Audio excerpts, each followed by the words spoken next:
Le rêve géorgien devenu réalité, contre toute attente, la coalition d'opposition regroupée sous cette bannière et menée par le milliardaire Bidzina Ivanishvili a remporté les législatives.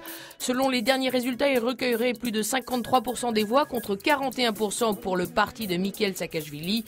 Même si celui-ci reste président, il a reconnu la défaite de son clan.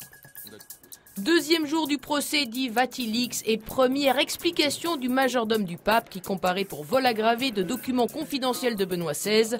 Paolo Gabriele s'est dit innocent, il pensait être mandaté par l'Esprit Saint pour révéler le mal et la corruption au sein du Vatican. Le Vatican lui-même ouvre une enquête sur les conditions de détention du majordome. 3 parieurs ont été mis en examen pour escroquerie et complicité d'escroquerie dans l'affaire du match de handball présumé truqué.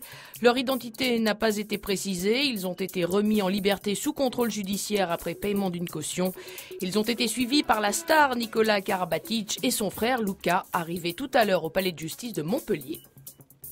À Hong Kong, une collision entre 2 ferries a fait au moins 37 morts et une centaine de blessés hier soir. L'accident est survenu à l'occasion du feu d'artifice de la fête nationale chinoise qui a suscité un encombrement sur les eaux.